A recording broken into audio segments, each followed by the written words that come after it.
Billionaire CEO orders steak. Black waitress gives him a secret note that leaves him frozen.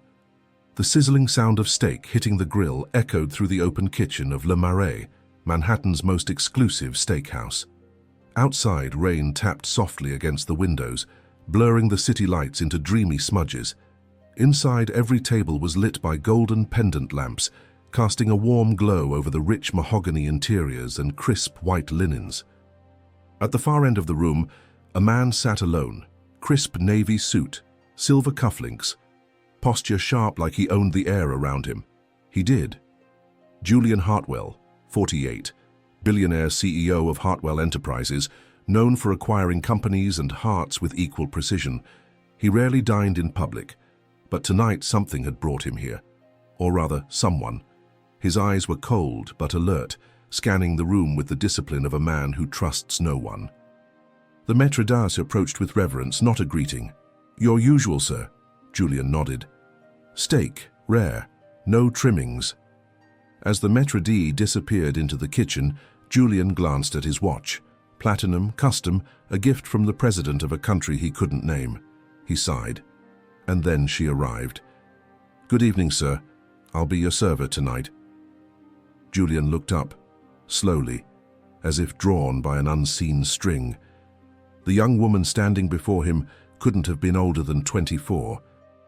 Her uniform was pristine, hair tied back with quiet dignity. But it wasn't her appearance that struck him. It was her eyes, deep brown, steady, almost too familiar. Julian's heart paused, just a fraction. Something in his chest tightened. She placed a glass of water before him, her hand trembling just slightly. When she leaned closer to set down the menu, a small folded piece of paper slipped from beneath the cuff of her sleeve and landed near his plate. Julian stared at it. She said nothing. No smile, no explanation, just stepped back and waited. He picked up the note, unfolded it with deliberate fingers. Only one sentence written in hurried cursive. "I think you're my father." The room didn't change, the music didn't stop, but inside him, everything shattered. Julian blinked. Once, twice. He looked up, breath caught in his throat. But the waitress was already walking away, silent, composed, as if she hadn't just detonated a bomb at his table. His hand remained frozen on the note. The letters swam before him. He hadn't seen her before, had he? He called after her, voice tight. "Wait!" But she didn't turn around. Julian stood, abrupt, chair scraping loudly against the floor. Other diners glanced his way, annoyed. But he didn't care. The waitress disappeared into the kitchen. Julian stared at the swinging door, stunned, haunted. The note trembled in his hand. Was this a mistake, a prank? Or was it finally coming back to him? The one secret he had buried deeper than all the others. He looked down at the note again. And then it hit him. The handwriting. It looked just like her mother's. Julian remained standing, hand clenched around the note like it was the last anchor to a reality he understood. The memories came rushing in, uninvited, unwanted. He hadn't seen that handwriting in over 2 decades. Not since... No, it couldn't be. That girl, that waitress, she looked so much like... He turned toward the maître d', who was now watching him nervously from across the room. Julian motioned sharply. The man hurried over. "The waitress who just served me, where is she?" The maître d' hesitated, glancing toward the kitchen door. "Which one, sir?" "The young black woman, braided hair, brown eyes. She brought me water." "Yes, of course, that would be... Monica." He blinked. "Is there an issue?" Julian's voice dropped, tight. "Bring her back, now." The maître d' nodded and slipped into the kitchen. Julian sat back down slowly, running a hand over his face. His heart pounded. Not from fear, from recognition. Not full, not certain, but something. That name, Monica. He whispered it to himself, tasting it, testing it. Could she be... The kitchen door swung open. But it wasn't Monica who emerged. Instead, A heavy-set woman in her 40s approached, her name tag reading Karen, manager. "Mr. Hartwell," she said politely but firmly. "I'm the floor manager. Is everything all right?" Julian narrowed his eyes. "Where is Monica? She's feeling unwell. I asked her to take a break." "That's convenient." Karen stiffened. "She said you made her uncomfortable. If there's a service issue, I'll handle it personally." Julian stood again. "You don't understand. She left something at my table. A note." He unfolded it, holding it up like evidence in court. Karen's expression changed. She stepped forward slightly. "Sir, may I see that?" He pulled it back. "No. But tell me, how long has she worked here?" Karen's face hardened. 2 weeks. Why?" Julian stared at her. 2 weeks. That was around the same time he'd been in the news again. A profile in Forbes, his face on every screen, his name trending. He folded the note carefully and slipped it into his pocket. "I need to speak with her," he said, his voice like ice. "Now." Karen hesitated, visibly uncomfortable. "I'm afraid she's already left for the night." Julian's eyes narrowed. "I'll wait." Karen gave a polite smile that didn't reach her eyes. "That won't be necessary." Then she turned and walked away. Julian stood motionless. The dining room buzzed around him like static. Plates clinked, glasses clattered, people laughed. But his world had narrowed to that door, that name, that face. He pulled out his phone, searched for Le Marais staff Monica. Nothing. He sat down, breathing deeply. Then slowly he reached into his breast pocket and pulled out his wallet. From behind an old photo of his son he found it, the only remaining picture of Alana Rivers, the woman he once loved, the woman he abandoned, and the woman who, 24 years ago, had disappeared without a word, pregnant. Julian stared at the worn photograph, the edges frayed from years of neglect. Alana's smile in the picture was soft, almost shy, as if she wasn't sure she belonged in that moment. In his arms, at his side, he remembered taking it. Summer of '01, Coney Island. She hated roller coasters, but she went on one just to make him laugh. He hadn't seen her since the fall of that same year. He had left for a merger, for an opportunity, for himself, and when he came back, she was gone. No forwarding address, no phone number, just an empty apartment and silence. Julian never looked for her. He told himself she didn't want to be found, told himself it was mutual, that they'd grown apart, that she had moved on, like he had. But now, staring into the face of that girl, Monica, he saw echoes of that summer, of her. The curve of the jaw, the fire behind those eyes, even the way she held herself. Like she had something to prove, but didn't need to prove it to him. His hand trembled slightly as he slipped the photo back into his wallet.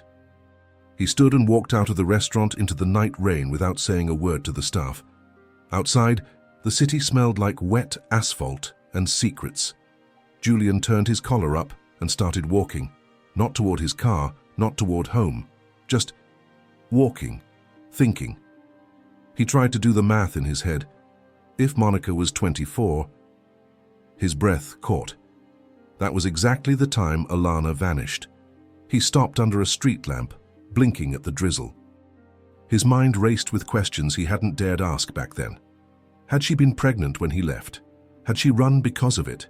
Because of him? Because she didn't think he'd stay? Julian leaned against the lamppost, suddenly unsteady. For a man who'd built empires, who made billion-dollar deals in minutes, the weight of this uncertainty was unbearable. He pulled out his phone and dialed a number he hadn't used in years. "David," he said when the voice answered. "It's Julian. I need you to find someone." A pause. "Who?" He hesitated. "Alana Rivers and her daughter, Monica." Another pause. "Are you sure?" Julian closed his eyes. "No, but find them anyway." He ended the call and slid the phone into his pocket, just as a memory surged through him, sharp and bright. Alana sitting in his apartment reading poetry aloud, her fingers tracing the lines, the way she'd said one night, "If we ever have a daughter, I want to name her after my grandmother, Monica." He had laughed back then, but he wasn't laughing now. The next morning, Julian arrived at his office in Midtown 3 hours earlier than usual. He bypassed his assistant, ignored the board meeting notifications, and locked himself in his private conference room. Glass walls, cold light, no distractions, just space to think. His personal investigator, David Klein, was already waiting, folders spread neatly on the table like a forensic exhibit.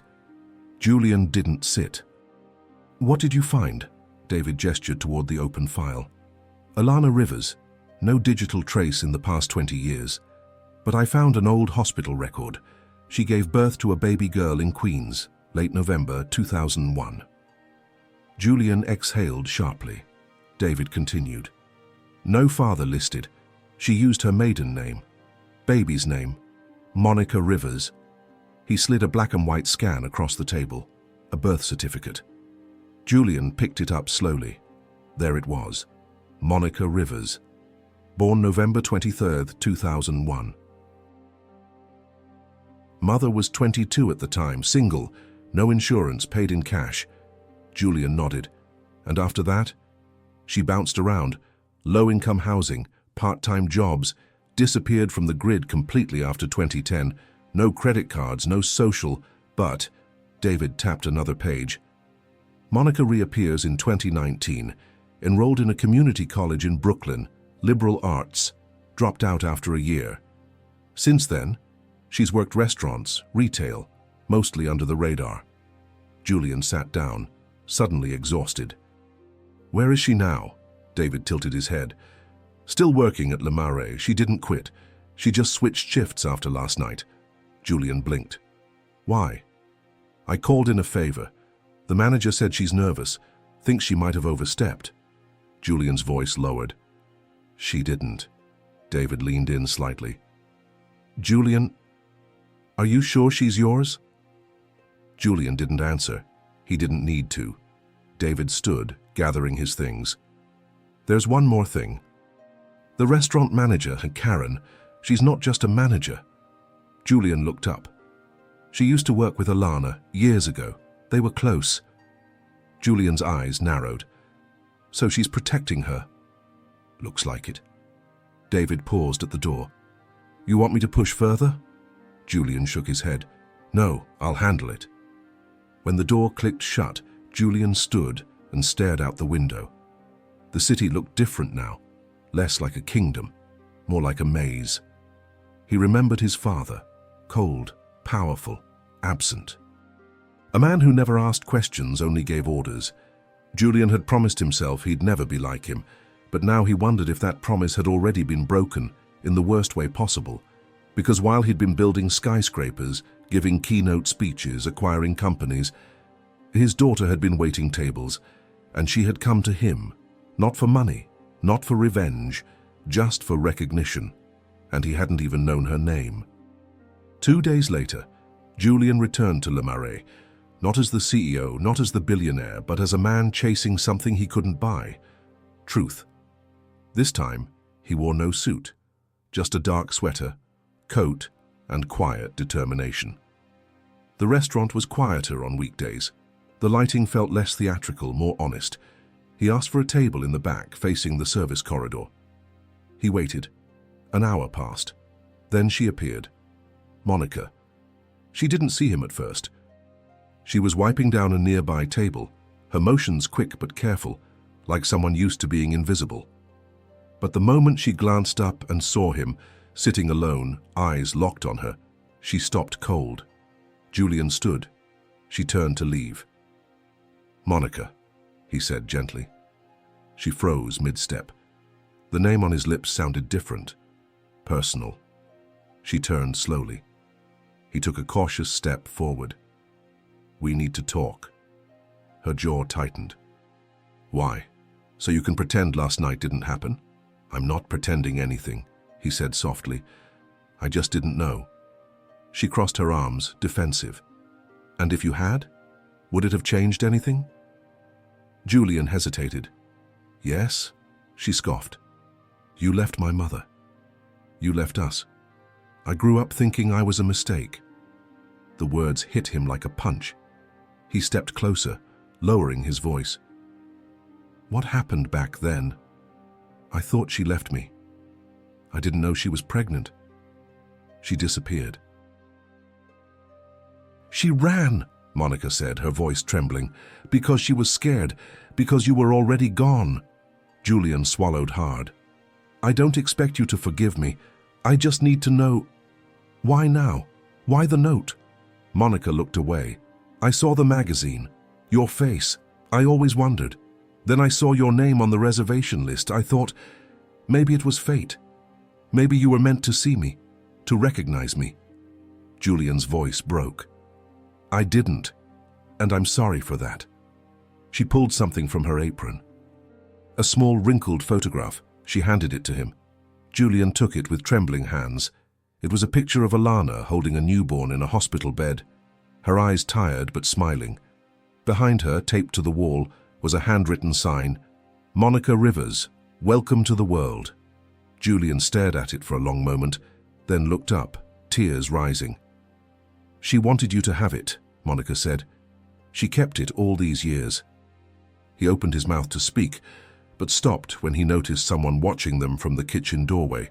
A woman, grey sweater, kind eyes, weathered face. It was Karen. But as she stepped forward, Monica whispered, almost like a confession, She's not just the manager, she's my godmother. Julian blinked. She was there when I was born, Monica said. She knows everything. Karen walked toward them slowly, and when she reached them, she said quietly, Mr. Hartwell, I think it's time you heard the truth, all of it. Julian sat across from Karen and Monica in the now quiet back corner of the restaurant. A waiter, clearly uncomfortable, had brought them coffee and then disappeared as quickly as possible. Outside, dusk settled over the city like a curtain falling before a final act. Inside, the silence stretched between them, heavy with unspoken years. Karen finally broke it. I never expected this moment to come, she said, her voice steady but worn. But Monica deserves answers. And so do you. Julian nodded, eyes fixed on her. Karen folded her hands. Alana didn't leave you because she hated you. She left because she didn't think she had a choice. Julian leaned forward. What do you mean? Karen glanced at Monica, then back. She found out she was pregnant after you left for Chicago. She called, but your number had changed. She wrote letters. None came back. And then one day someone came to see her. A man, older. Said he worked for your family. Julian's brow furrowed. My family? Karen nodded. Your father. Julian's face drained of color. Karen continued. He told her to stay away. Said if she tried to contact you, he'd make sure the child never had your name. He offered her money to disappear. Monica's eyes widened. You never told me that part. Karen looked at her gently. You were too young. And I didn't want you to grow up hating someone you never met. Julian's voice came out low. He bribed her. Karen shook her head.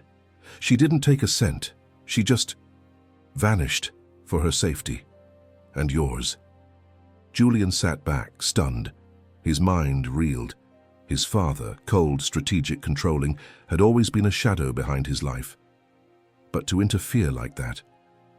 She moved in with me, Karen said softly. Alana gave birth in my guest room. I cut the cord myself. We thought about lawyers. But we were scared. She didn't want to fight. She just wanted Monica to be safe. Julian stared at his hands. I would have raised her. I would have... But you didn't know, Karen said. Because someone made sure you wouldn't. Monica was quiet, eyes wet but unreadable. So all this time, you were just as in the dark as me. Julian nodded slowly. I built a world where I thought everything made sense, and none of it included you. Not because I didn't want you, but because I didn't know you existed.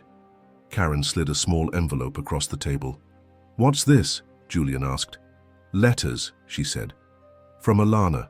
She wrote them every year, on Monica's birthday, in case this day ever came.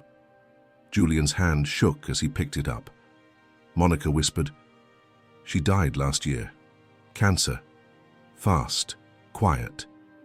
Julian looked at her, grief crashing into him like a wave. I didn't even get to say goodbye. Karen placed a hand on his. But maybe now, you get to say hello. Julian sat in his penthouse that night, the envelope of letters resting on the table in front of him like a relic from another life. The city shimmered beyond the glass windows, oblivious to the emotional storm brewing inside the room. He didn't touch his drink. He didn't answer his phone. All he could do was stare at Alana's handwriting on the envelope, delicate, looping, heartbreakingly familiar. His fingers finally moved. He pulled out the first letter. The paper was aged, the ink slightly faded, but her voice came alive the moment he began to read. Monica's first birthday. She's standing now. She has your eyes, serious, always observing, like she's figuring out the world before stepping into it. I don't know if you'll ever read this, but I want her to have pieces of you even if you're not here. He stopped reading. His throat burned. He reached for the second letter. She turned 5 today. We baked a cake together. She wanted chocolate and sprinkles. She asked me why she doesn't have a dad like the other kids. I told her some daddies live far away. I didn't know what else to say. Julian pressed the paper to his chest. A quiet sob escaped him, the kind that didn't sound like him at all. How had he missed so much? Each letter painted a year of Monica's life. Scraped knees, lost teeth, first days of school, dance recitals, whispered questions about identity. And in every word, Alana was there. Gentle, protective, fiercely devoted. She never cursed him, never blamed him. She just documented, until the final letter. She's 23 now. I'm writing this from a hospital bed. The nurse says it won't be long. I still think of you sometimes. Wonder if you ever felt her tug in your heart like I did. She's strong, Julian. So strong. But she's starting to ask real questions. Questions I can't answer anymore. If you ever find her, be better than your father. Don't hide, don't run. Julian sat motionless for a long time, the letter trembling in his hand. Be better than your father. The words echoed. He rose abruptly and walked to the window. The skyline glittered, cold, perfect. He had spent his life building walls made of glass and steel, believing they protected him. But now he saw them for what they were, barriers. He didn't want barriers anymore. He wanted connection. The next morning he made a decision. No more private meetings, no lawyers, no investigators. He wanted to see her, face to face, not as a stranger, but as a father trying to begin again. He picked up the phone. Cancel everything today, he told his assistant. Then he walked out the door. Julian waited outside the small brownstone in Brooklyn where Monica lived, his car parked discreetly around the corner. He hadn't warned her. He didn't want this to feel orchestrated. For once in his life, he wanted to just show up, like a real person, like a father. He watched the street, kids on scooters, an elderly woman walking her dog, a couple arguing softly in Spanish on the stoop next door. And then the door opened. Monica stepped out, a worn denim jacket over her uniform. She didn't see him at first. She looked tired, like sleep hadn't come easy. Her bag slipped off her shoulder as she adjusted her scarf. Julian stepped forward. Monica. She stopped in her tracks. Their eyes met. Hers were wary but calmer than before. You're early, she said. I didn't want to wait. She studied him for a long second, then gestured toward the park across the street. Walk with me? He nodded. They crossed slowly, leaves crunching beneath their shoes, the morning air crisp but not cold. The park was nearly empty, just a few joggers and dog walkers in the distance. Why now? She asked, without looking at him. Julian glanced at her. Because I read the letters. Because I've been running for 24 years and I didn't even know it. She was quiet for a moment. I used to imagine what you'd be like. Sometimes I thought you were dead. Sometimes I hoped you were a teacher or a writer. He smiled faintly. I never imagined you'd be a waitress. She raised an eyebrow, sharp. That's supposed to be an insult? No, he said quickly. Not at all. It's just, I thought if I had a daughter, she'd be in a boardroom, or giving speeches. Or living your life, she interrupted. He stopped walking. That's not what I meant. But it's what you expected, she said, turning to face him fully now. I don't need your world, Julian. I don't need your name or your money. He looked down, then back at her. What do you need? She hesitated. Her voice softened. I need you to mean it. If you're here, be here. Don't disappear when it gets messy. Don't retreat when you're scared. Julian nodded slowly. I don't know how to be a father. Monica smiled, not mocking but sad. Neither do I know how to be a daughter to someone I just met. He breathed in deeply. Maybe we can figure it out together. She looked at him for a long time, then nodded. They sat on a bench near the duck pond, quiet again. This time it wasn't uncomfortable. After a while she reached into her jacket pocket and pulled something out. A chain, silver, delicate, holding a small charm, a tiny piano key. She used to say you played piano, Monica said. She kept this for me, said it was from the first gift you ever gave her. Julian took it in his palm, stunned. I haven't seen this since college, he whispered, and then, very quietly, he asked, would you let me show you how to play it? That evening, Monica sat in Julian's penthouse for the first time. It wasn't what she expected. Sure, it was luxurious, tall windows, art on the walls, silence that buzzed like a hidden engine, but it didn't feel alive. It felt curated, like a museum. Julian noticed her glancing around. You don't like it? She shrugged, playful. It's very polished. Cold, maybe. He nodded, not offended. That's fair. It's been a long time since it felt like home. She walked toward the grand piano in the corner. Black, glossy, imposing. She ran her fingers lightly along the keys without pressing down. Is this the one? He smiled softly. No. That one was in my first apartment. Tiny, old, out of tune. But it meant everything. Monica sat on the bench. Show me. Julian sat beside her. Not close enough to touch, but close enough to feel the weight of this moment. He placed his hands on the keys, hesitated, then began to play, slowly, carefully. A simple melody. Monica watched him, brows furrowed in focus. I know this, she whispered. Julian glanced at her. You do? She nodded. Mum used to hum it. At night. Said it was something you wrote for her.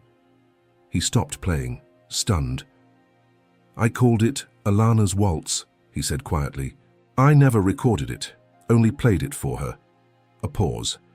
Every time she hummed it, Monica said, she smiled, even when she was sick. Julian pressed one more key, then removed his hands. I can teach you. I want to learn. They stayed there for over an hour. He guided her fingers gently, never impatient, never distant, and she, eager, focused, soaked it all in. At times, she laughed at herself. At others, she looked at him with quiet awe. For a moment, they weren't Billionaire and Waitress. They weren't lost years and broken trust. They were just father and daughter. Later, in the kitchen, she opened the fridge and laughed. You have nothing in here but bottled water, protein bars and caviar. Who even are you? I eat out, he replied, amused. You live like someone who's afraid of permanence, she said without thinking. He paused. You're not wrong. She turned to him. Do you want that to change? Yes, he said without hesitation. She leaned on the counter. Then start small. How? Cook something. He raised an eyebrow. Now? Yes, now. Something real. Something you'd never order at your board meetings.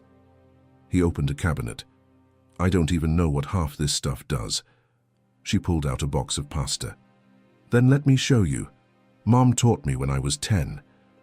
He looked at her with a strange mix of pride and heartbreak. I'm ready. They cooked. They burned the first batch. They dropped a spoon. They laughed. And in the warmth of that kitchen, something shifted. Not just between them, but inside him. He didn't feel cold anymore. As the night wore on, the cityscape behind the penthouse windows faded into darkness, replaced by the flickering lights of distant offices and the soft hum of a world winding down.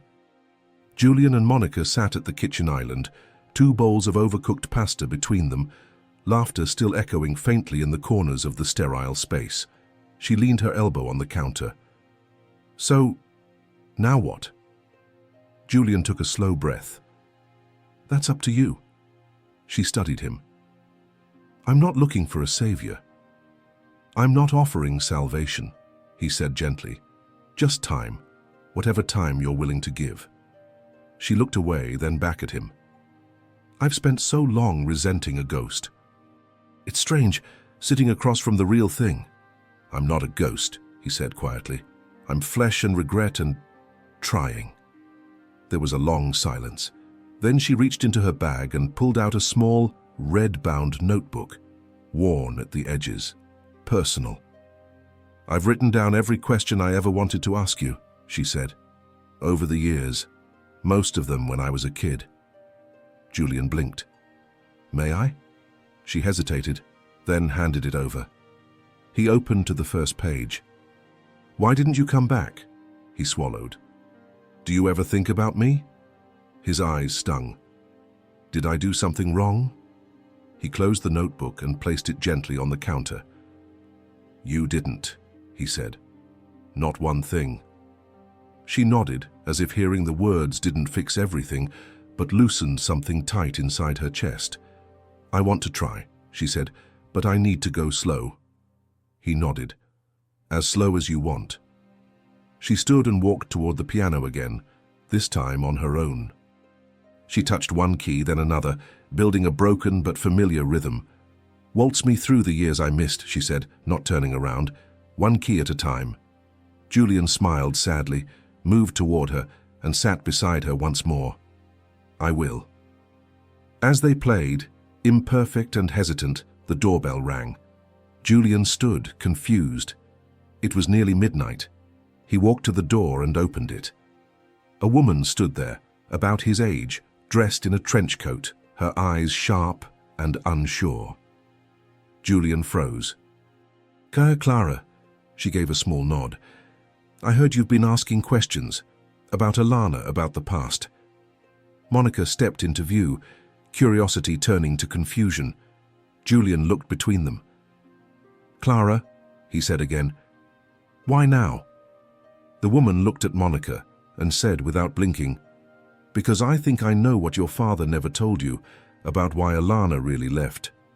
Julian stepped back from the door, stunned, letting Clara inside with a silent motion of his hand. The air between them was charged, not with anger but with the kind of unresolved history that had gathered dust for too long.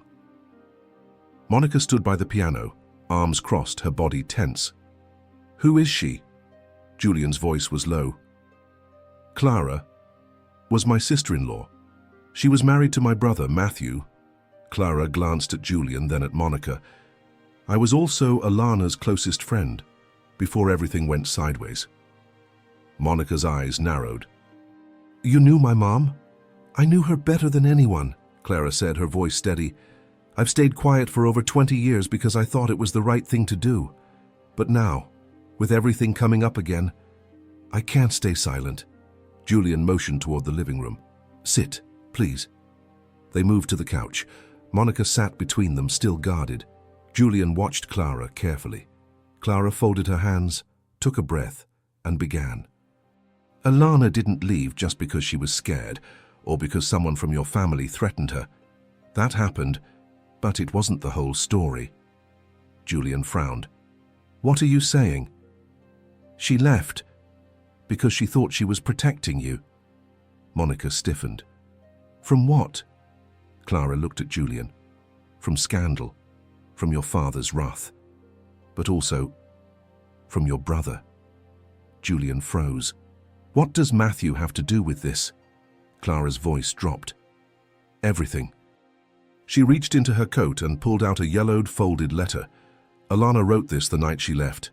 She gave it to me, told me to destroy it if she didn't come back within a year. I kept it." She handed it to Julian. He unfolded it carefully.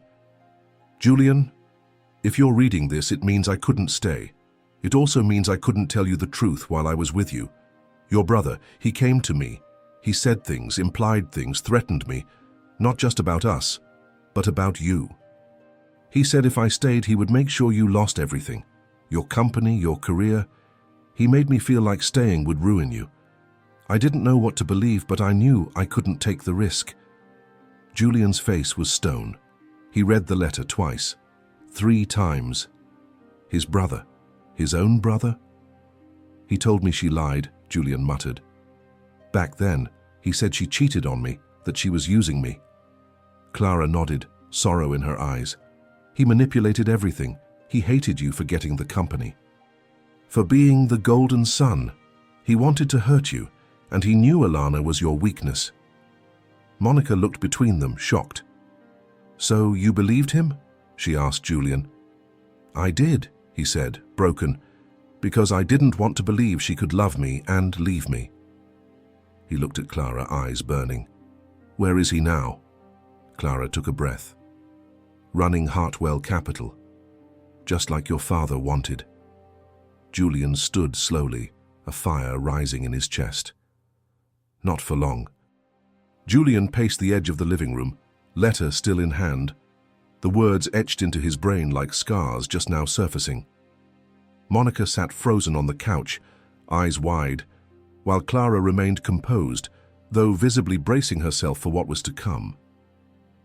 He knew, Julian muttered, stopping mid-step. Matthew knew exactly what he was doing, and I let him. I believed him. Clara nodded solemnly. You weren't the only one. Your father orchestrated it, but Matthew delivered the final blow. And Alana, she bore the cost. Monica's voice cracked. So my whole life was shaped by a lie? Clara turned to her gently. It wasn't a lie on her part. Everything she did to protect you, from this family, from its legacy. Julian stared out the window. I thought I'd built something honorable, a company, a name, but it was all rooted in betrayal. Clara stood. Julian, if you want to confront him, I'll stand by you, but you need to be ready. He won't go quietly. And he's still close with the board, with your shareholders. Julian turned to her, jaw clenched. I don't care. Monica stood as well. You should. Julian blinked at her. Monica's voice was firm. I don't want to be the reason you tear your empire apart. You're not, Julian said immediately. This was never about business. This is about truth. But truth has consequences, Monica replied, and I've already lived through enough. Julian stepped closer. You didn't ruin anything. They did. You and your mother were the victims. I know, she said, but if your world starts falling apart now, don't do it for me. Don't burn it down trying to make up for lost time. Her words landed hard. Clara looked at her with quiet admiration. You sound just like her. Julian nodded slowly, eyes never leaving Monica. Maybe it's time the truth cost him something. He walked to his study and returned with a file folder, thick, sealed with a crimson band. What is that? Clara asked. Julian placed it on the table. Evidence, financial irregularities, hidden accounts. I've had suspicions about Matthew for years. I ignored them. But now, I think it's time the board sees what he's really built. Monica looked uneasy. You're going to expose him? Yes, Julian said, and I want you there when I do. Her eyes widened. Why? Because you're part of this family, whether the world knows it or not. And I want them to see what he tried to erase. Clara stepped forward. They won't take this lightly. Julian stared at the folder, then at Monica. Neither will I. The room fell silent again, charged with a different kind of tension now, not of confusion or grief, but purpose. Finally, Monica nodded. Okay, but if I do this, I want one thing in return. Julian met her eyes. Anything. She stepped closer. I want you to meet the woman who raised me. Not just Karen, my other mother, The one who stepped in when Alana got sick. Julian froze. There's someone else? Monica's voice softened. Yes, and she knows even more than Clara does. The next afternoon, Julian found himself standing outside a modest brick house in Queens, far from the glass towers and luxury corridors he was used to. The garden was neat, the porch worn but lovingly kept. Monica stood beside him, her arms folded, expression unreadable. She's in there, Monica said. Name's Evelyn. Julian nodded slowly. How long did she raise you? Since I was 15, Monica replied, when Mom got really sick. Evelyn took care of us both, even when she didn't have much herself. She's not blood, but she's family. Julian hesitated, hand hovering near the doorbell. Will she even want to see me? Monica offered a faint smile. She's tougher than she looks, just be honest. He rang the bell. Moments later, the door opened to reveal a woman in her late 60s, small-framed but sharp-eyed, with silver curls pinned back and a floral apron tied at the waist. Her eyes flicked from Monica to Julian and stayed there. You must be Julian Hartwell, she said. Julian gave a respectful nod. Yes, ma'am. She stepped aside. Well, come in then. I suppose 24 years late is better than never. He blinked, startled by her directness, but followed them inside. The living room smelled faintly of cinnamon and wood polish. Pictures lined the mantel. Monica as a teen, Alana holding her as a baby, Evelyn smiling at a backyard barbecue. Tea? Evelyn asked, already walking toward the kitchen. Julian sat down slowly. Sure, thank you. When she returned with the tray and set it down, her eyes met his again, this time softer. I'll be honest, Evelyn said. I didn't want to meet you. Julian nodded, ashamed. I understand.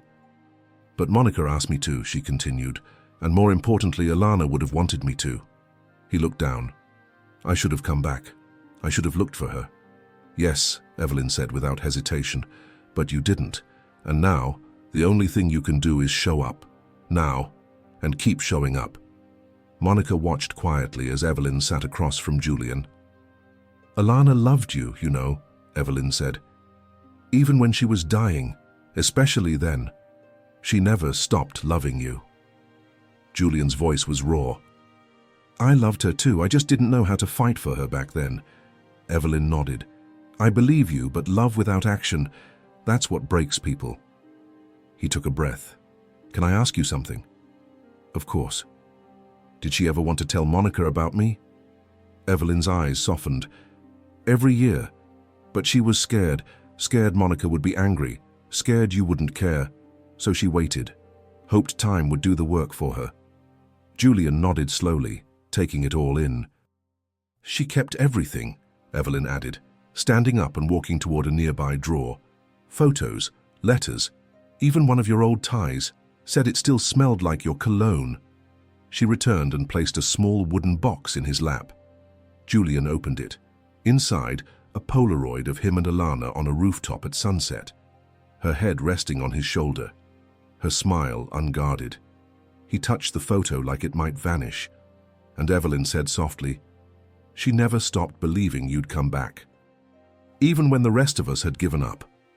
Later that evening, Julian returned to his penthouse, the small wooden box from Evelyn still clutched under his arm.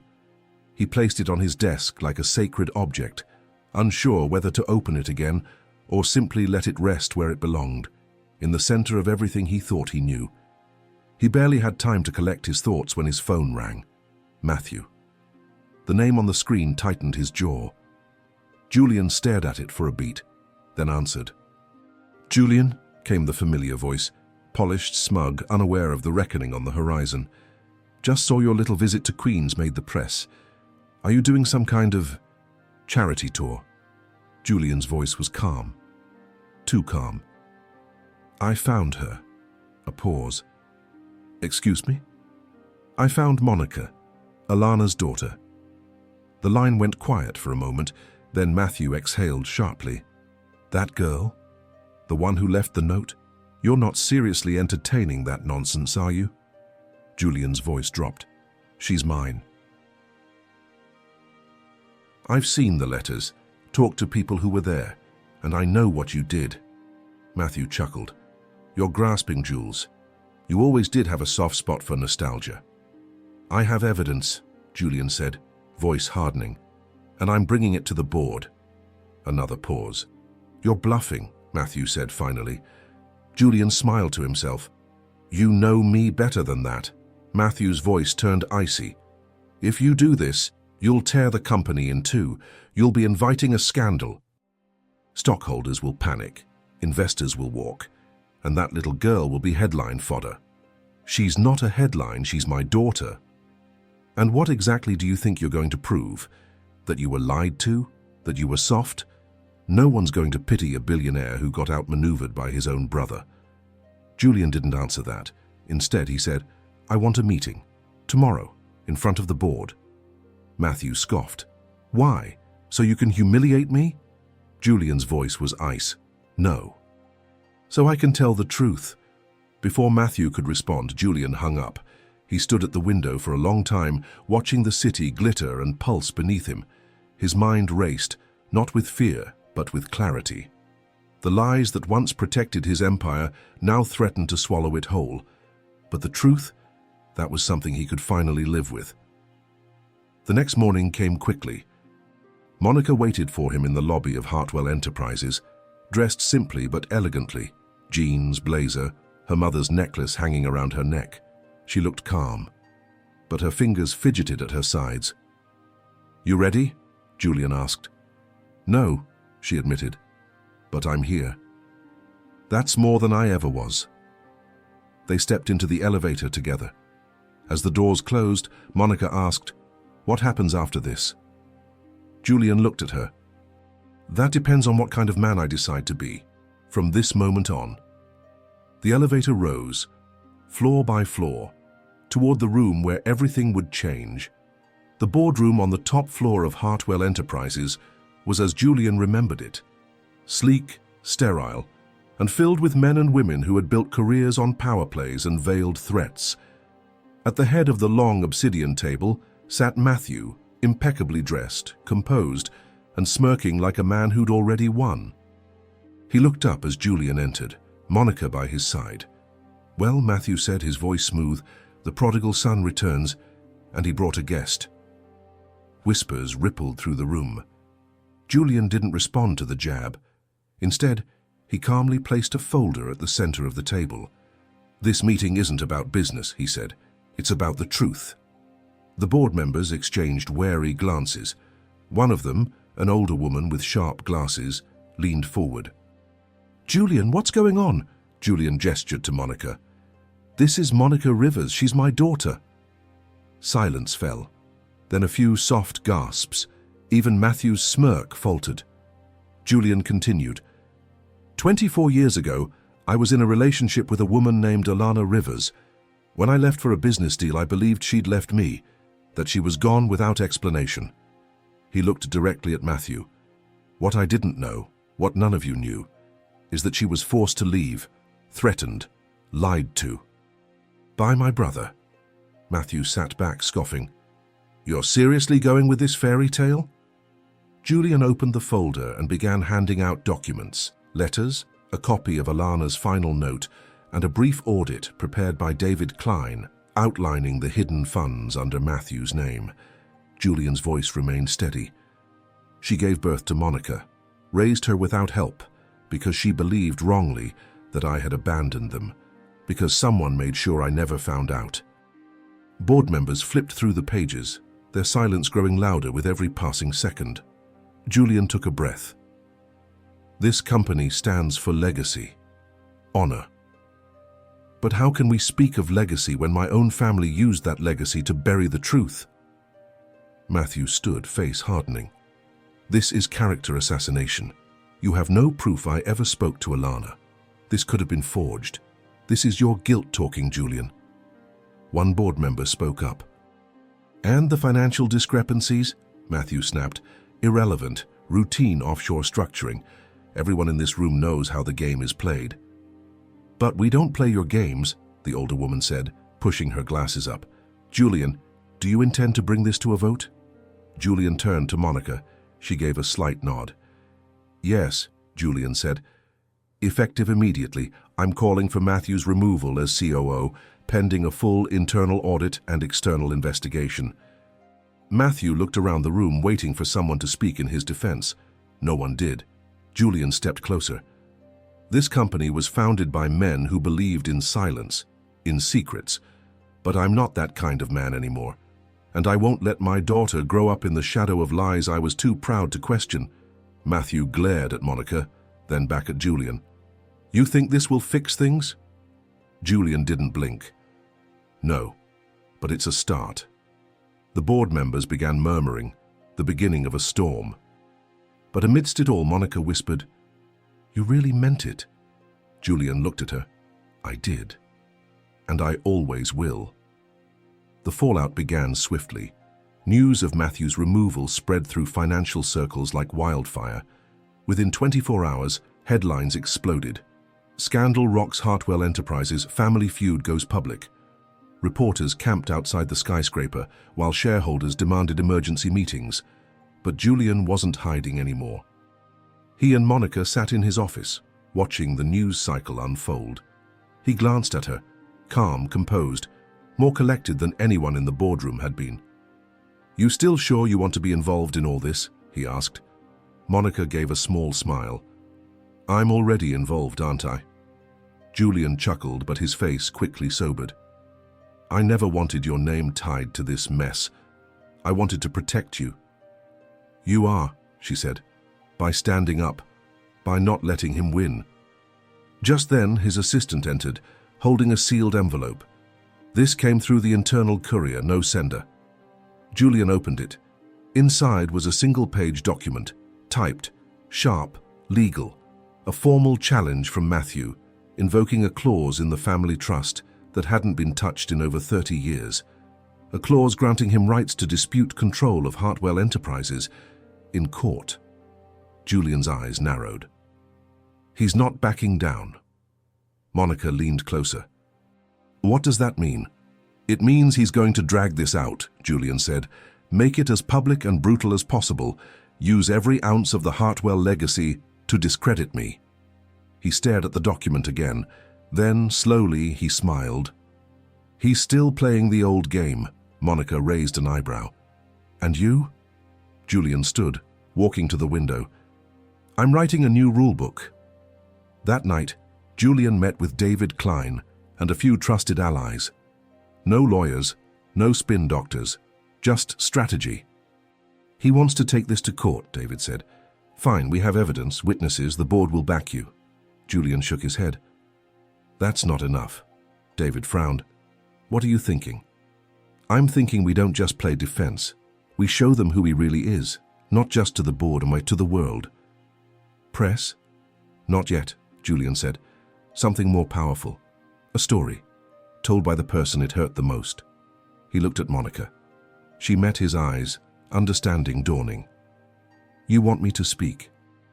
Yes, Julian said, not just as my daughter, as Alana's daughter, as the voice he tried to silence. Monica hesitated. That's a big risk. You know how people twist things. I do, Julian said, but you deserve to be heard. She nodded slowly. Then let's do it. The next morning, Monica sat in front of a camera in Julian's studio. A soft grey backdrop, simple lighting, no makeup team, no script, just her. She took a breath, looked into the lens, and said, My name is Monica Rivers. I'm the daughter of Alana Rivers and Julian Hartwell, and I want to tell you the truth. The video went live at 8 a.m. No corporate logos, no dramatic music. Just Monica, her voice steady, her words raw. She spoke of her childhood, the unanswered questions, the absence of a father, the strength of a mother who never let bitterness take root. She shared memories of Alana's quiet courage, her resilience, the night she hummed Julian's forgotten melody to help Monica sleep. And then came the truth. How Alana had been pressured, threatened. How a member of the Hartwell family had erased any path back to safety or justice. Monica didn't name Matthew directly. She didn't need to. The emotion in her voice was undeniable. By noon, the video had over 3 million views. Corporate news anchors paused their coverage of quarterly earnings to show clips of Monica's face. On social media, the tone shifted. For the first time in decades, people weren't just talking about Julian Hartwell, the billionaire. They were talking about Julian Hartwell, the father, the man trying to make amends. In the heart of his office, Julian watched it unfold in real time. His team offered congratulatory smiles, but he wasn't celebrating, not yet, because one message had come through, short and direct. "You just made this personal. M." Julian set the phone down, eyes steady. That afternoon, Clara arrived unannounced. "You saw the video?" he asked. "I did. She was incredible." "She was," he agreed. "I never knew someone could carry truth with so much grace." Clara hesitated. "Then brace yourself. Matthew's about to play his hand." Julian tilted his head. "What did he do?" Clara handed him a folder. Inside, scanned documents, press clippings, and one damning page, a paternity test request filed by Matthew's legal team. "He's trying to discredit Monica," Clara said, "publicly. He's going to claim she's not yours." Julian's face hardened.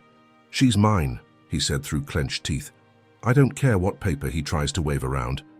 "Julian, if he makes this about biology, he'll win the public over. He'll twist it into a scandal. He'll say you've been manipulated." "Then I'll take the test," Julian said. "And I'll do it today." Clara blinked. "You're sure?" "I'm not just sure. I want to be certain. Not for the public, for her. She deserves to know." He called Monica into the office and told her everything. At first, her face went pale. "You think it's not true?" "No," Julian said firmly. "I know it's true, but we're not playing defense anymore. We're giving them nothing to weaponize." She looked down, nodded slowly. "Then let's do it." That evening, they arrived together at a private clinic. No cameras, no entourage. Just truth, once again, stripped bare. The technician took samples, told them results would come in 48 hours. As they walked out into the night, Monica turned to Julian. "Are you scared?" He looked at her, then shook his head. "No, because no matter what that paper says, you're mine." She smiled. But somewhere across the city, in a dark office lit by spreadsheets and spite, Matthew prepared for a war, and he wasn't planning to fight fair. 2 days later, the envelope arrived. Julian held it in his hands like it was a verdict, sealed, sterile, yet unbearably intimate. Monica sat across from him in the living room, her fingers twisting the ring she wore on her thumb, a habit she had when trying not to show fear. "Want me to open it?" she asked softly. He shook his head. "No, this one's mine." He broke the seal and unfolded the paper. His eyes moved across the lines of legal language, percentages, and genetic markers. Then one line, in bold, underlined. Probability of paternity, 97%. Julian didn't smile. He didn't speak. He just reached across the table and took Monica's hand, squeezing it like he was holding onto the past and future all at once. Monica whispered, "I already knew. But it's nice to see it in black and white." Julian finally let out a slow breath. "There's no more room for denial, not from me, not from anyone. Not even him." Julian's expression hardened. Especially not him. Within hours, the test results were made public. Monica's video, once seen as moving but possibly emotional, now carried the irrefutable weight of evidence. Public opinion shifted like a tide, crashing against the Hartwell name. And Matthew? He responded exactly as Julian expected. That evening, a press release hit the major outlets.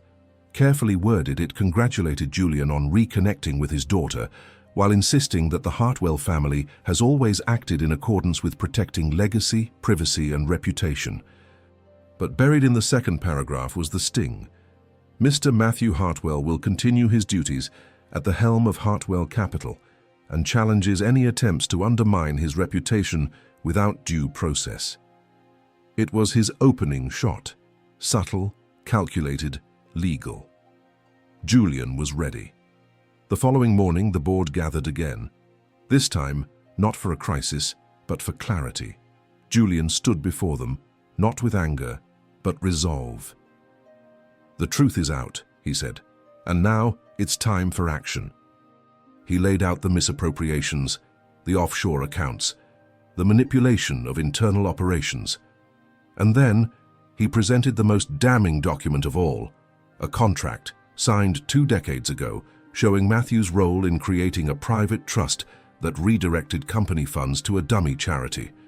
It was fraud, elegant, hidden, but real. Gasps rippled across the table. Matthew wasn't present. He'd refused to attend. Julian turned to the chairwoman. "I'm requesting a formal vote of censure and removal." No one objected. One by one, hands rose around the table.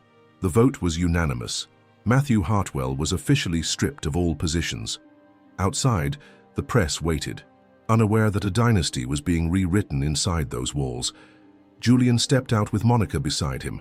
A journalist shouted, "Mr. Hartwell, how does it feel to expose your own family?" Julian paused, then answered, "I didn't expose my family. I protected it by bringing the truth back to the surface."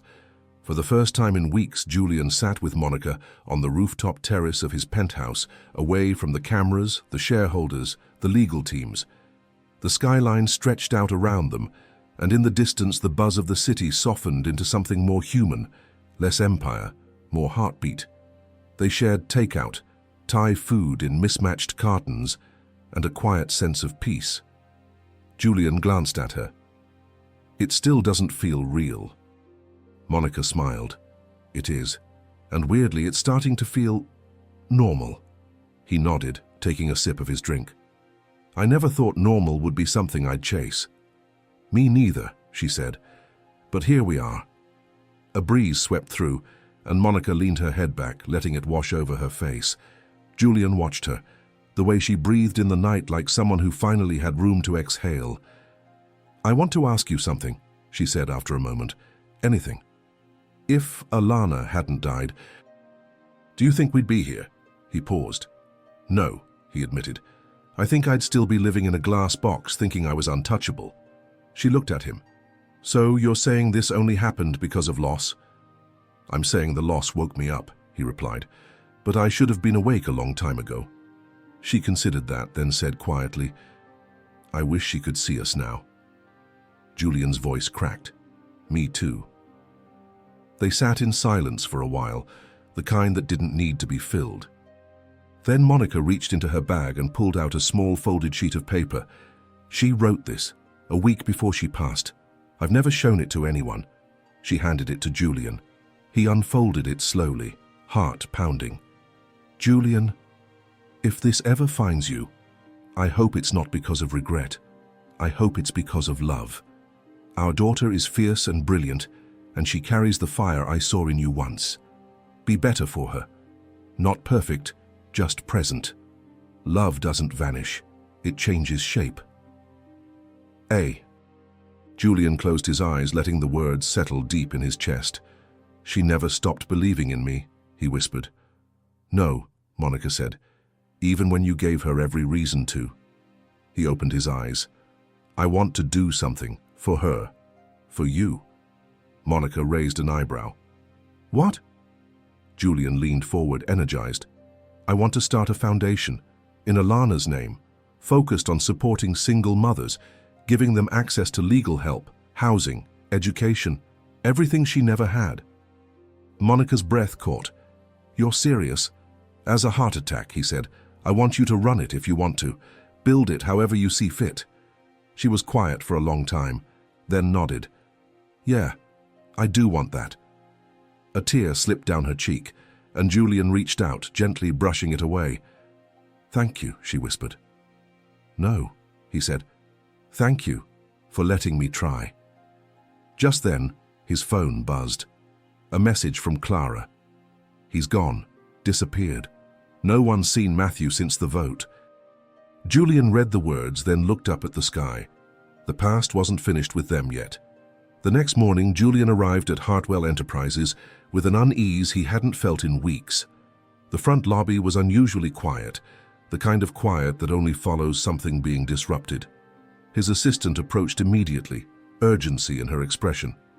"Security flagged something overnight," she said. "You need to see this." He followed her to the main security office, where a guard replayed footage on a monitor. The timestamp read 3:47 a.m. The screen showed a figure entering through the underground garage, badge access, familiar movements. Then, Matthew Hartwell, dressed in black, moving like a man who knew exactly where the cameras wouldn't follow. "He disabled several interior feeds after this point," the guard explained, "but the elevator logs show he went to the archival floor." Julian's stomach dropped. "Why would he go there?" The guard hesitated. "That's what we thought you might want to find out." Julian turned and walked straight to the private elevator, heading to the basement level that housed decades of corporate documents, legal contracts, and, most importantly, undigitized records. He had a suspicion, and he hated that it made sense. When he arrived, the file room door was slightly ajar. Inside, rows of cabinets had been rifled through. One section was torn apart, Hartwell family trust records. He scanned the damage, then noticed it. An empty folder marked Revised Trust Addendum, 2001. Gone. That was the document that could have permanently shifted control away from Matthew after their father's death, a clause his father had buried under pages of legalese never activated. Julian clenched his fists. Matthew hadn't come for revenge. He came to erase the last piece of leverage Julian had. Back in his office, Julian sat across from Monica and Clara, relaying what happened. "He knew that if we kept digging, we'd find this," Julian said. "A clause that would have proven his role was never meant to be permanent." Clara was tense. "And now it's gone," Monica frowned. "But don't you already have enough evidence against him?" "I do," Julian admitted. "But this wasn't about court. It was about power, about legacy. He wanted to control the narrative." Monica leaned forward. "Then we take it back. You said we're not playing defense anymore." He looked at her, surprised by her fire. "What are you thinking?" "We go public. Not just about what happened, about everything. The missing file, his disappearance, the truth about your father's manipulation. We tell the story they tried to bury." Clara nodded. "If we get ahead of it, we own the truth, not the scandal." Julian stared at them both. Two strong women, Alana's legacy in full force. He nodded slowly. "We go public, today." Within hours, Julian held a live press conference. No teleprompter, no handlers, just honesty. He spoke about the truth, the betrayal, the consequences of silence. He honored Alana. He introduced Monica formally. And he ended with this: "Families aren't built on blood alone. They're built on truth. And if my daughter taught me anything, it's that the truth doesn't need to be convenient to be right." As the cameras clicked and reporters shouted questions, Monica stood beside him, smiling, unshaken. But far away in a small hotel under a false name, Matthew Hartwell was watching the broadcast, and his eyes were dark. Because he wasn't done yet. 3 weeks passed. The Hartwell Foundation for Single Mothers launched with Monica as executive director. Her face and mission featured on morning shows and magazine covers. Public response was overwhelmingly positive. Donations poured in, volunteers lined up, and for the first time in her life, Monica wasn't just surviving someone else's legacy, she was shaping her own. But beneath the public triumph, Julian remained restless. The last message from Matthew had been silence, a silence too calculated to be surrender. Late one evening, Julian sat at his desk reviewing old records. Monica had gone home early. She was preparing her first major keynote for the Foundation's launch gala. The penthouse was quiet except for the low hum of city traffic below. Then, a buzz. An envelope slid under the front door. Julian approached it cautiously. No name, no return address. Inside, a USB drive and a single sheet of paper. "If you want to know the whole truth, watch this, and then ask her." Her? He loaded the file on a secure laptop, hands steady despite the growing tightness in his chest. The video began. A dark room, grainy footage, a familiar voice. Alana. She looked younger, tired, but unmistakably her. She sat across from someone, off camera. Her voice was hushed. "I don't know if I'll ever get the chance to say this, but if Julian finds this someday, I need him to know." Julian leaned in, frozen. "I never told him about the second letter. The one I wrote the day Monica was born." She reached into her coat and pulled out a folded paper. "I gave it to someone I trusted, asked her to deliver it only if he ever came looking, but I don't think he ever will. Not really." The screen flickered. Alana blinked back tears. "He was always running from ghosts. I just hope he stops before he becomes one." The screen went black. Julian sat in stunned silence. What letter? And more importantly, who had it? The answer came too quickly. He picked up his phone, dialed Clara. "Julian," she answered. "You said you were Alana's closest friend." "Yes." "She gave you something else, didn't she?" Clara went quiet. Julian's voice was sharp. "The letter. She gave it to you." "I didn't know if I should." "You should now." Clara arrived within the hour. She brought the letter, yellowed, folded so tightly the creases were like wounds. Julian took it. He opened it slowly. Alana's handwriting danced across the page. "Julian, this is the truth you weren't ready for. But Monica deserves it, and so do you. She's not the only child I lost. There was another pregnancy, one I couldn't carry to term, and I never told you because I blamed myself. But I need you to know you were already a father before Monica, and you would have been a good one." Julian couldn't breathe. Clara whispered, "She carried that pain alone for years." Julian stood, his heart splitting in two. He had a daughter now. But he also had a past he never mourned, and the man who stole all of it, he was still out there. The next morning, Julian sat at the piano with the letter in his lap, his fingers hovering above the keys, unable to play. Alana's words echoed in his mind, not just the loss she had endured, but the love she had still carried for him through it all. He had no idea how to grieve something he never knew he had. Monica arrived not long after. She could tell immediately something had changed. "You're quiet," she said, setting her bag down. Julian handed her the letter. She read it slowly, her expression shifting from confusion to heartbreak. "I had a sibling," she said softly. "I never knew." Julian nodded. "Neither did I." They sat in silence for a long time. "I feel angry," Monica admitted. Not just at him, at the years we lost, at how much she carried alone. Julian's voice cracked. "I've been asking myself the same question over and over. What is it? If I had known sooner, and would it have changed anything? Would I have come looking, or would I have buried it like everything else?" Monica reached out and touched his hand. "You're here now," she said. "That's what matters." Just then, Julian's phone rang. "David Klein," he answered quickly. "David?" "I found him," David said without preamble. "Matthew's in Montenegro, offshore resort. He's been in meetings with lawyers. Looks like he's trying to move assets under a shell company." Julian's jaw tightened. "Is it legal?" "Barely," David replied. "But it's enough to protect himself if we don't act now." Julian looked at Monica. "If I go after him, really go after him, it won't just be a business war, it'll be personal. It already is." Monica didn't flinch. "Then finish it." Julian packed a small bag, arranged for a private flight, and by midnight, he was en route to Europe.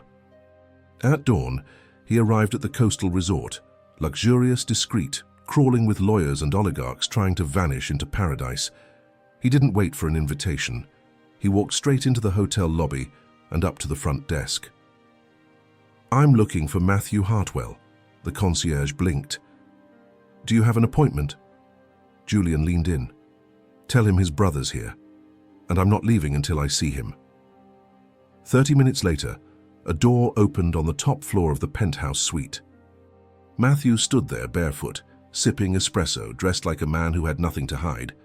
"Well," he said, "didn't expect you to actually come." Julian entered without asking. "I read the second letter." Matthew didn't blink. "And?"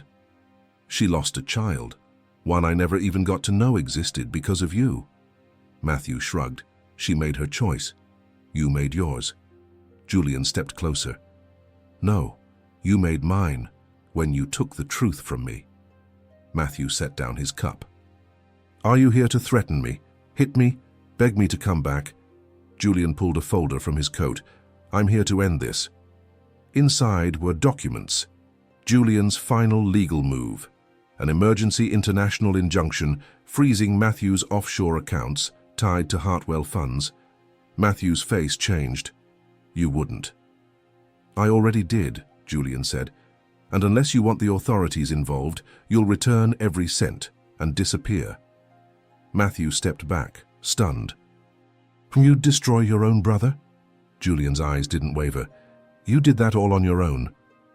Matthew's expression cracked, the first visible fracture in the carefully constructed armor he'd worn his entire life.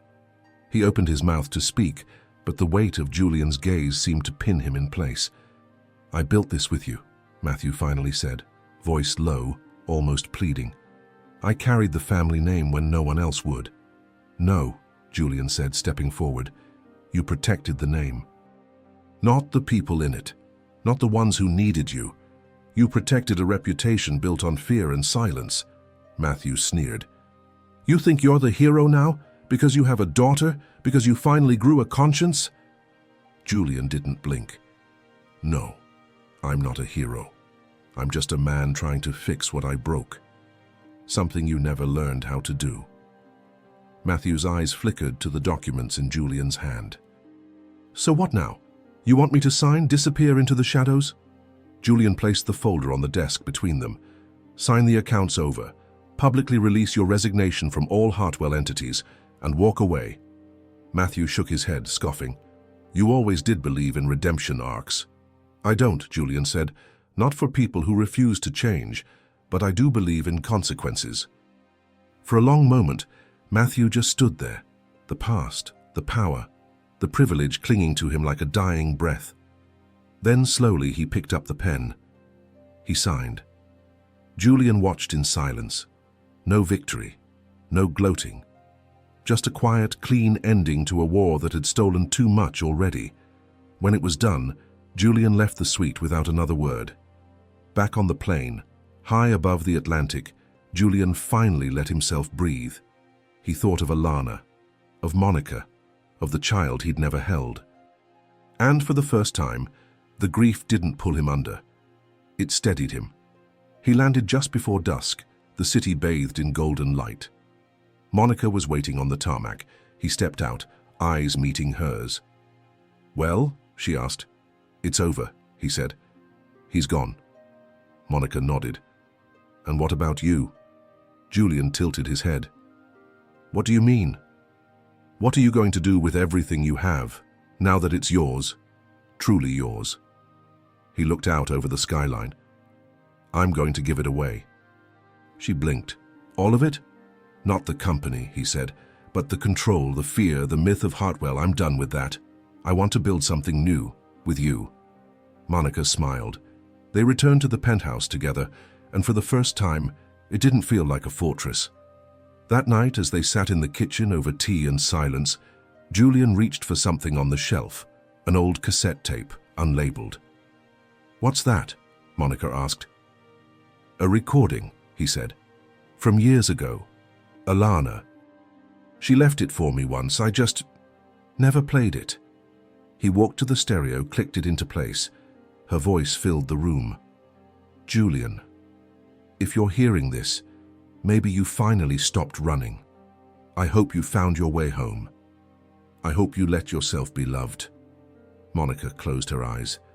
Julian reached across the table, took her hand, and for the first time in decades, he didn't feel like something was missing. Weeks passed. The city moved on. Headlines shifted. The press found new scandals. and Hartwell Enterprises settled into a quieter rhythm. But inside the lives it had once fractured, something remarkable had taken root. Healing. Monica's foundation thrived. The gala she once feared now approached with excitement, and every detail, and from the keynote to the guest list, carried her fingerprints. She stood not as someone introduced by her last name, but someone earned. Julian spent his days differently now. He didn't check the stock market first thing in the morning. He didn't bark orders into a Bluetooth headset.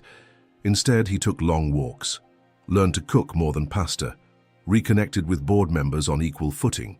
For the first time, he was building a legacy from the inside out. One evening, as golden light flooded his apartment, Julian surprised Monica with something simple but sacred, a frame. Inside it, the photograph Alana had kept for decades, the one of her cradling newborn Monica in the hospital, the words, "Monica Rivers, welcome to the world," taped gently to the background. Monica stood motionless as he handed it to her. "I had it restored," Julian said softly. "Thought you might want it at the Foundation's office. Or here, wherever it belongs." She ran her hand across the glass. "It belongs here," she said. Julian smiled, but there was something behind his eyes. A tension. A thought waiting to be said. "What is it?" she asked. He hesitated, then said it plainly. "I've been thinking about writing a letter to the child we lost." Monica's breath caught. She wasn't expecting that. "A letter?" He nodded. "I know it won't change anything, but I need to say what I never had the chance to." She sat down beside him. "Can I write one too?" His eyes glistened. "You'd want to." "She was part of me too," Monica whispered, "even if I never knew her." They spent the evening in quiet reflection. Two pieces of a broken story, now choosing to write the final chapter themselves. Later, Julian walked alone to the park, the one where he'd first walked with Monica. He sat on the same bench, envelope in hand, sealed and unmarked. He placed it beneath the roots of a tree, whispering into the wind. "For the daughter I never knew, you were never forgotten. I carry you now, in everything I choose to do right." Then he sat, just sat, and let the wind carry the words away. Back home, Monica finished her own letter. She tucked it into her mother's music box, then opened the lid. Alana's lullaby, soft, haunting, beautiful, played into the room, and she whispered, "I hope you hear this." The past wasn't gone. It had simply been seen. And now, finally, it was at peace. The night of the Foundation's launch gala arrived, and the ballroom at the heart of the city's cultural center pulsed with quiet elegance. Crystal chandeliers shimmered above tables of donors, activists, artists, and families, all gathered not for wealth or prestige, but for purpose. Julian stood at the back of the room in a tailored black suit, his presence quiet, his pride visible. But tonight he wasn't the spotlight. That belonged to Monica. She stepped onto the stage in a deep burgundy dress, hair swept back, heart pounding. But when she looked out into the crowd, her nerves faded, because she saw him. And behind him, something more powerful. Karen, Evelyn, Clara, even David in a rumpled suit, nodding with silent approval. Her chosen family, her inherited one, and the woman who brought her into the world, present in every word, every memory, every flicker of courage. She began. "When I was a child, I used to wonder where I came from. Not just my name, my story. I didn't have an answer then. But I do now. I come from strength, from silence that turned into truth. From mistakes that became movement." She paused. "I was raised by women who taught me that survival is not enough. We deserve to thrive, and thanks to this foundation, we will." Applause echoed through the room, warm and genuine. Julian watched, heart full. He remembered boardrooms where no one cried, moments where vulnerability was weakness. But tonight, this was power. After her speech, they stood together on the balcony, looking out over the city lights. "You were incredible," he said. She smiled, You weren't so bad in the back row either. He chuckled, then grew quiet. I want to give you something, he said, reaching into his jacket. A small envelope. She opened it to find a set of legal documents. Monica blinked. This is your power of attorney? And my will, Julian added. I've named you executor of the Hartwell estate. You'll have full control when I step down, whenever that may be. She stared at him. Are you sure? He nodded. Legacy only means something if it's used for the right reasons. I can't think of anyone better. Tears filled her eyes, but she held them back. Thank you, she whispered. No, he said. Thank you for being everything I never knew I needed. They embraced, and for the first time it wasn't awkward or tentative. It was real. From across the ballroom, Clara watched them. She pulled out her phone and opened a draft email. She had been writing it for weeks, to a woman named Alana. She typed one final line. He found her and she found him. Then she hit delete because the message no longer needed sending. The story had written its own ending, and it was exactly where it needed to be.